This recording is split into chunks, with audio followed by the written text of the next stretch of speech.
Welcome to the Nurture Small Business Podcast. I'm your host, Denise Cagan, president of the DCA Virtual Business Support. At DCA, we believe in small businesses and the families they support. Learn more at dcavirtual.com. Hey listeners, this is Denise Cagan coming to you. First of all, I want to thank you for being here. And secondly, I want to ask you, as we're wrapping up season 3 and getting ready for season 4, what do you want to talk about? So send me a message. You can reach out to me through all the comments, or you can just email me directly, denise@dcavirtual.com. And today is a topic I know you are going to find interesting. We are here with Olivia Jarras, who is going to talk to us about funding your business and finding angel investors. Olivia herself is a serial entrepreneur as well as an angel investor and a best-selling author. Now get this, the books that she has published, Know Your Worth, Get Your Worth, Her Mindset Reset, and The Unapologetically Wealthy Woman. She has some wisdom to impart. Thank you for joining us today, Olivia. Well, Denise, that's so sweet of you. Thank you. Thank you for having me and letting me share some of my expertise with your ladies and audience. I appreciate it. So you shared with me just a little bit before we started that, you're a work from home mom. And, we talked about how sometimes dogs bark and kids interrupt. Tell me, you work with a lot of entrepreneurs who are work from home people, I suspect. I work with organizations ranging from Google to women who are negotiating high salary raises to women who are starting their salary. I've started a couple of different companies and I'm just like a highly functioning ADHD mom. Just like pretty much absolutely every single mom out there. Although perhaps the one different is that I am very open about managing my ADHD, which has allowed me to turn it into a superpower. Because let's face it, what mom does not have currently a million things on her to-do list? I can't think of one. I mean, even just business ownership, my child's an adult, but just business ownership, I have a million things on my plate at once. So then add into the mix being a business owner and a mom. Woo! Mm-hmm. Exactly. So you said you own several businesses. We're going to get to that in just a minute, but you've also been featured on Forbes, CNN, the Entrepreneur Magazine, the Today Show, the World Economic Forum, Fox, MSN, CNBC, and a few others here. A few hundred others, maybe. So what are you doing to get out there like that? Not what everybody thinks that you should do. And that's, I think, at its core of our conversation today is I do not believe that spending my time, spinning my wheels on social media or posting and creating content, like that is just not me. That's not what I do. I go figure out exactly what I want, who I want to connect with, and then go straight to that person and build that relation. Figure out what they want, what I need to give them, so that I fit the bill when it comes down to them giving me what I want. It's all about persuasion. So pain points, I heard that implied in there. So going to the people, finding what their needs are, matching that with what you can give. Mm-hmm. Exactly. Awesome. Okay. Mm-hmm. And so with that, you've been able to get on all these outlets. You started a couple of businesses. Tell me about those. The goal of all my businesses is pretty much to have them run on autopilot. So salarycoaching.com, which is really where I do more consulting for organizations, and women can come if they need help figuring out what their worth is and how to negotiate their salary, get paid what they deserve, like move up in their careers. And then Her Money School is really where we help women deal with all their money baggage, because, oh boy, do we have baggage. And figure out all the kinks when it comes down to their money mindset, their careers, giving them the tools that they need, and as well as setting themselves up to succeed at entrepreneurship. So tell me, as a business owner, I know that money mindset impacts how we price things, how we negotiate things. So can you talk to us a little bit on that first? What are some of the things that as women we're doing that sabotage ourselves? Oh, yeah. And there's this really awesome exercise that I love doing with our ladies. And, we can talk about that later. But the truth of the matter is, as much as we read empowering stuff and we listen to all of these money mindset things and work on our money stories and such, the truth of the matter is rarely do women actually deal with the monster that money is in their head. Like, they never actually see it for what it is. We hear these stories, we blame, like, okay, I have this because of my parents or whatever, and that's what I need to let go of, though it's something external. But really, the money monster's in here. So tell me a little bit about the money monster. I'm curious. What is the money monster? We all have that internal critic, right? Mm-hmm. So I'll lay it out very briefly for everyone here to do. We also lay it out in her money school, and it's totally free if anybody wants to take it. But this exercise is really super powerful. You should try it, which is basically, if you're imagining yourself sitting at a coffee table at a coffee shop, and you're waiting for a guest of yours to come, and you're sitting there, you got your coffee, and in walks your guest, and your guest is money. However it is that you picture money, like humanizing money, personalizing it, what does money look like? What's its color? Is it human? Is it a creature? Is it a dollar bill? Is it $1 million bill, right? If you have that picture of money basically coming in and sitting across the table from you, what does that start to feel like? Like, that is really looking at you, looking at money, and really understanding your feelings towards it. Because most people, most women in particular, are going to feel icky, nervous, angry, anxious, and all of those feelings. And then if you think about it, really turn the tables and think about, like, what is money thinking of you, right? It's a completely different ballgame. Money is probably wanting to help you, wanting to, like, build a relationship with you, but doesn't know how. So it's really, you can read all day long empowerment stuff about money mindset and money shifting, but until you actually experience your beliefs around money and what money believes about you, I've seen that not much changes. That's fascinating, because as you were describing that exercise, my feeling was anxiety, and I'm not typically an anxious person. But what I felt was, okay, now all eyes are on me now that they see who my guest is. Mm-hmm.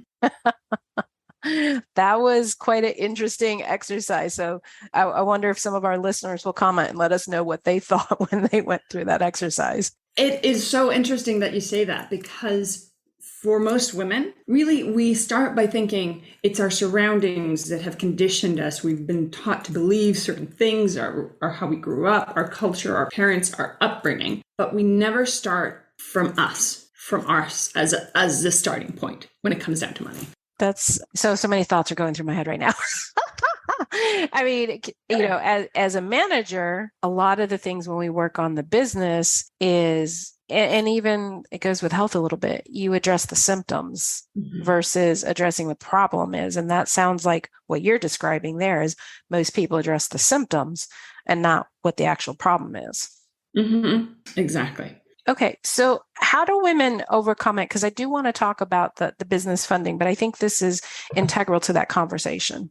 The truth is, until they overcome it, I have found that you will have absolutely no success getting money from anyone, or even really the kind of money that you want for yourself, is until you start owning how you feel and you relate to money, and we don't feel icky about it. Because that's the other thing. So many other entrepreneurs also feel like they have money coming in, but it doesn't stay in. It seeps out because we still have that feeling, that belief that money is not good, right? So if I can get you to rewire your thoughts, and can I make a couple of book recommendations? Of course. Ken Honda has Happy Money. I love that book. It's so good in helping you reshift internally your thoughts around money. But here's the thing. And of course, we've got Her Money School that can teach you about this too. But until you reframe your mindset around you can't make money. And that's really at its core. Because when you approach investors the way that I'm going to show you how I approach them, or how I would suggest that your audience approaches them, if you don't believe that money is an asset and really, truly something that is going to take your worthy business, your impact to that next level, how on earth do you expect them to believe that they should give you their money? Absolutely. So, talk to me. You're an experienced angel investor and you've authored several books around this topic. How do people build their business and how do they reach out to angel investors? I mean, I only honestly heard the term probably a couple of years ago and I've never utilized angel investors, and when do they use them? Because I don't even know that. So there's a couple of different ways to go about it. And I have a very personalized opinion, which I'll get to in just a second. But there's a traditional route of going for grants and small investment opportunities that are more traditional. Like there's grants.gov, there's like small business, the SBA, the Small Business Association Bureau. Sponsors all sorts of different grants and funding opportunities. And there's a wide variety. There's Cartier's, the woman who started Spanx also has small grants and opportunities for women to apply for investment opportunities and grants. There's all sorts of stuff. There's Amber Grant, Cartier, like the jewelers. There's contests. There's a wide variety of things out there. But here was my experience, and this is why I'm a little bit different. You see, I participated decades ago at this point in the Small Business Administration, like their competition, their business proposal competition. And I won, and I worked my butt off building a business plan. And I won like, I don't know, 20,000, something like that. I don't know. Which I guess, yes, it is legit money. But the truth of the matter is I worked my butt off on the plan rather than working on my business to get that money. And that to me, eventually, hindsight is 2020, is just mind blowing. I think it is most important and much more appropriate for you to say, okay, this is my business. These are my goals. These are my values. This is what I'm going to achieve. And these are the women that I have targeted, whether it's locally or at an international level, that I am going to target and network with so that they invest in my business. I am a huge proponent of reaching out to who you know will be aligned with your business instead of going and like asking for money from random places, because the continuity, the partnership that you build from that. And sometimes, you know what, they will reach out. I've worked with billionaire women who were not willing to fund me with money, but they gave me resources and access and connected me with individuals that it was just like mind blowing that they had access to these people. So understand that funding and angel investment doesn't only have to mean that they invest in money. And that a no right now doesn't also, especially if you're networking this way or getting investment this way, you're building a relationship that ideally gives both ways, right? But it's a continuous giving. And that makes sense. And that goes a little bit towards maybe mentorship versus what we would traditionally consider angel investors. So can you give me an example of how you've made this happen in the past? Right. So let's take my now friend who's, again, like I will just label her by saying she's a billionaire. I approached her initially years ago by saying, hey, I would love to connect with you. I've read your work. I know what you do. And I think it's really impressive. I am building this kind of business. I'm building a business that is geared to getting money in the hands of women. I would love, and don't start with it being directly targeted angel investing. In my experience, and honestly, when people approach me too, if they're coming right at me and saying, I want your money, what are the odds that they're going to say yes? No. It's kind of like Pitbull's song. Ask for money and you'll get advice. If you ask for advice, you get money twice. Huh, interesting. So trying to get some examples here so that our audience can better understand, if I am starting out on a consulting business, okay, and I'm consulting, well, let's just use your company. I'm consulting it to give women, autonomy and authority around money. Well, how would I go about identifying who to reach out to? Okay, so as an investor or as a consultant per se, if you're looking to start a consulting business to help advise women. Now, if you're coming at it from the vantage point of, I just want to be myself and do my own thing, and you should invest in me because me achieving my goals is going to make money. In particular, if your audience is women, odds are you're not going to get angel investors. The vast majority of angel investors are doing investment because of the purpose, because of the reasons behind what they're going to get in return for that money invested. And beyond thinking about the money that they're going to get back, because most of the time angel investors don't get their money back. And that's the truth of the matter.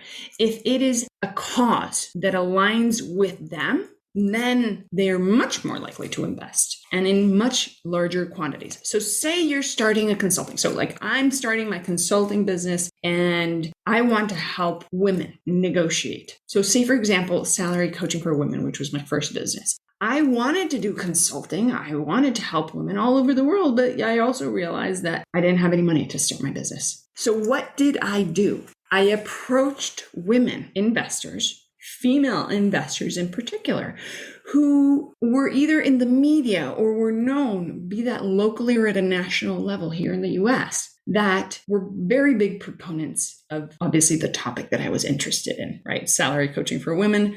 So equal pay, pay transparency. And from there, my way of getting myself quite abruptly, like let's put it frankly, into their wallet, there's a bit of a journey. It's not like I'm going to just go ask you for money. It's say, hey, Susie, I see that you're a huge proponent of equal pay and getting women paid what they deserve and obliterating glass ceilings. I'm starting my own business. I've just started and I would love your advice. I would love to hop on a call, right? You hop on that call with Susie. Now, if you reach out to 10 people and 2 of those women or 2 of those people answer back, you're good. You're doing good progress, right? I'm talking numbers of scale. If you reach out to 100 and you get 10, great. Even if it's that one person out of 100 that eventually turns into a $20,000 or $30,000 grant, you're in business, right? Do you see how this progresses? So that first conversation is never about asking for money. It's asking for advice. You follow up that advice once you've taken steps towards that. At that point, the person who you're hoping to have invest in you is already invested in your process. And then you start asking for help. You say, Susie, I've done some of these things and I'm at this point. Can you help me figure out how do I get myself from A to Z? Can you help me figure out? I really don't want to be as overt as asking you for help investing, but can you help me figure out how I can get from here to here? Sure, I'll give you $5,000 to get you started. Sure, I'll give you $10,000 to get you started. Or sure, I'll connect you so that you can start consulting with my buddy who actually owns this big old company. Or you can do some consulting work for my company. Do you see how this turns into funding? Yes, I do. And so a couple of questions have come up as you're talking, and I'm trying to write them down so I don't lose them. First thing is, where are these angel investors? You mentioned news, people that are in the news and, national, local, etc. But you also mentioned that a cause that aligns. So say, Joe Schmo's trying to create a construction company. Mm-hmm. If there's no alignment with cause, what you're describing doesn't sound like it would work. So if you don't have a cause, which I find there's always a niche, and you can always turn your niche into a cause. But if you do not have a cause, then absolutely do go the route of grants and small business gift grants, which is what I call. Okay. And again, as I mentioned earlier, there's so many. There's a small business innovation research and the technology transfer programs, which facilitate business owners who don't necessarily feel that they want to be aligned with a goal or a cause, right? There's grants.gov, which has this massive database of federally sponsored grants. And there's always, if you look at the SBA at a local level, they always have listed grants that you can access locally. There's the Economic Development Administration, which helps promote local economies. Again, like I'm not giving you the links because I don't know them, but I know That's that fine. you can look them up. We can find them. There's things like the Amber Grant, which gives $10,000 to different women-owned businesses every month. And every year, I think they award a couple of $25,000 grants as well, right? Yes. I think American Express has something like that. I'm pretty sure Wells Fargo has something specific for nonprofits. And then FedEx Small Business Grant is also a really good one. Yes, FedEx. I forgot about them. You're right. 50,000 up to 300,000, something like that. And there's incubator programs too. Those are usually centered around technology and biotech. Yes. I have definitely seen those. Incubators, when it comes down to incubators, what I find is really helpful is look at your local universities. Most of them have entrepreneurship programs and are eager to incubate local businesses. So for example, here at Dartmouth College, which is a university here, they have both in their business school and in their undergraduate program, they have entrepreneurship courses and they have business incubators for both their students and local businesses. Because oftentimes they need strength and positioning, their programs themselves. They will invite and or allow local businesses and local startups to use their installments, to use their facilities, to take their classes for a fraction of the cost, if not for free. And it provides natural opportunities for internships and learning opportunities for their students. Absolutely. Yeah, it's a win-win. It's a great partnership. And even if they don't have that kind of program, but they do have an entrepreneurship program, if they don't actually have an established partnership with the community, what I would go is figure out who teaches the entrepreneurship courses and runs the entrepreneurship program at that institution. And I would connect directly with them. Again, kind of just like you said, it's just sharing and showcasing the value proposition of allowing me to partake in their program and how it's going to be a real life experience for the students as well. Yes, I agree with all that. And thank you. I'm glad we, didn't intend to talk about incubators, but that's important for business owners to know that is absolutely an avenue to grow their business. So let's go back to the question about finding the angel investors. So there is a website, which I'm blanking on. I think it's angelinvestors.com, something like pretty straightforward. But it lists all these basic organizations with very high level angel investment opportunities. The way it works is like everybody who is an angel investor has very different criteria that needs to be met in order for them to feel, okay, this is aligned with me. Here, I'm going to give you this kind of money. But there's pools, pods, if you will, of angel investing groups, which align on criteria and essentially hire a investment manager to run their organization for them. Now, again, everybody has very different criteria. So if you give me a better idea of like the audience and who you're thinking of when saying, okay, in my mind, this business wants to find an angel investor. Let's go with a company like mine. That's not something I've ever considered, but basically we're a service and support company that supports small business owners with administrative and creative. Okay.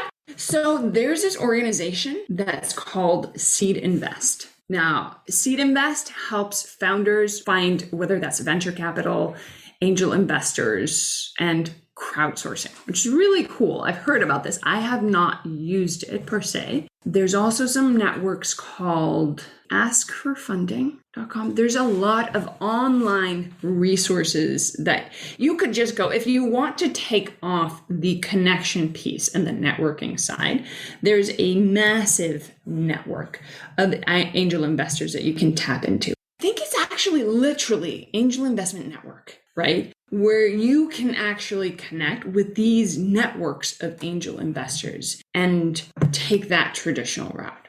Again, as I said though, in the realm of angel investment, in the realm of getting individuals money, I have found that even if you're talking about, okay, so my business is a virtual business support business. If I can get you to say, okay, I support women-owned businesses in particular, or a particular demographic that you support, the continual amount of support and money that you can get is so much powerful if you do targeted angel investing. Okay. So niche it down and target. So that sounds like that's what the angel investors want to see. What else, when you approach someone, you kind of gave us the method of how to build that relationship. But, if somebody is an angel investor and they're interested in investing in your company, a couple of questions here. What information are they going to want to get from you that's a reasonable ask? And then the other thing is, are they looking only at startups or, in my case, the example I use, I've been in business over 10 years. Okay. I was remote way before remote was a thing. So, and I'm not specifically looking for angel investing. I think it was just an easy, opportunity for me to use for an example, example. Who are the audiences that you help? Very much small businesses, not the SBA definition of small business, but generally speaking, 100K to 10 million, with the vast majority being 100K to 1.5 million. They are from solopreneur to very small size businesses that are maybe up to 15 to 20 employees. That's typically our demographic. I think more interestingly, though, isn't specifically that we serve women, because we serve women and men, but our jobs are a great opportunity for educated women who have children at home to get back into the workforce.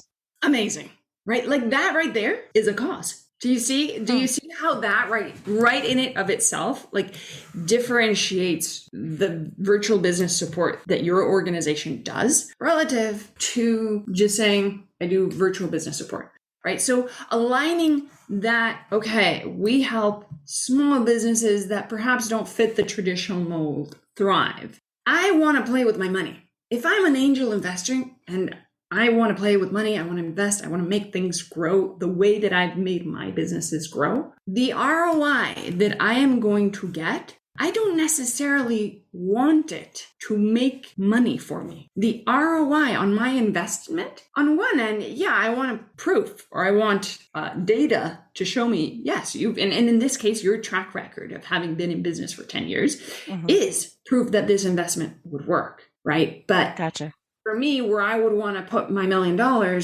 is I want to see more of those people that you're serving thriving. And the way that we're going to do that is we're going to expand your infrastructure. We're going to do all of these things that increase your bandwidth for your pipeline and add the value that your company needs so that we can scale and scale quickly. And this is how you walk people through what you do. Yes.